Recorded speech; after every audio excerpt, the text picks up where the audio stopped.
সুপ্রিয় শিক্ষার্থীরা, unity education BD চ্যানেলটিতে তোমাদের স্বাগতম। আজ আমরা নবম শ্রেণী বাংলা বইয়ের পৃষ্ঠা নং ৭৪-৭৫-এর কিশলয়ের জন্ম মৃত্যু রচনার ভিত্তিতে নিচে কয়েকটি প্রশ্ন দেওয়া আছে। তোমরা একজন সহপাঠীদের সাথে এগুলো আলোচনা করবে এবং এই প্রশ্নগুলোর উত্তর লিখবে। তাহলে চলো আমরা এই প্রশ্নগুলোর উত্তর লিখি। ক নং প্রশ্নে দেওয়া আছে, লেখক এই রচনায় প্রকৃতির পালাবদলের কেমন ছবি এঁকেছেন? এর উত্তর লিখব, লেখক এই রচনার বসন্তের বিদায় ও গ্রীষ্মের আগমন দিয়ে শুরু করেছেন। গ্রীষ্মের প্রচণ্ড গরমে সকালে গাছের নিচে নির্মল বাতাসের ছোঁয়া পেতে জড়ো হয়েছেন।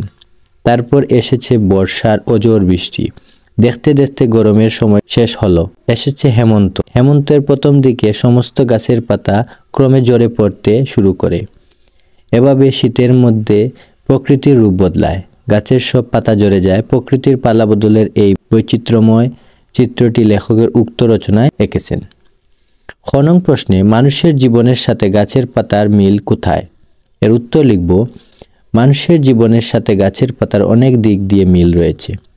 মানুষের জীবন লক্ষ্য হলো নানাভাবে অন্যকে সাহায্য সহযোগিতা করা, নিজের জীবনকে অন্যের জন্য বিলিয়ে দেওয়া। একটি নির্দিষ্ট সময় পর তাকে মৃত্যুবরণ করতে হয়। এদিক থেকে গাছের পাতার লক্ষ্য অন্যের জীবন সুখ দেওয়া, আর তাকেও একটা সময় পর মৃত্যুর কোলে ঢলে পড়তে হয়। এই বিষয়গুলোর দিক দিয়ে মানুষের জীবনের সঙ্গে পাতার মিল বিদ্যমান। গ নং প্রশ্নে, এই রচনার জীবন সম্পর্কে লেখকের কোন মনোভাবের প্রতিফলন ঘটেছে? এর উত্তরে, এই রচনার জীবন সম্পর্কে লেখকের দার্শনিক মনোভাবের প্রতিফলন ঘটেছে। রচনাটিতে লেখক পাতার মাধ্যমে মূলত মানুষের জীবনকে প্রতিফলন করেছেন। তিনি বলতে চেয়েছেন, পাতা যেমন নিজের জীবনকে অন্যের কল্যাণে নিয়োজিত থাকতে জীবনের লক্ষ্য মনে করেছে, মানুষের জীবন লক্ষ্য হওয়া উচিত অন্যের জন্য নিজের জীবনকে বিলিয়ে দেওয়া। এই ছিল তোমাদের ৭৪-৭৫ পৃষ্ঠার প্রশ্নের সমাধান।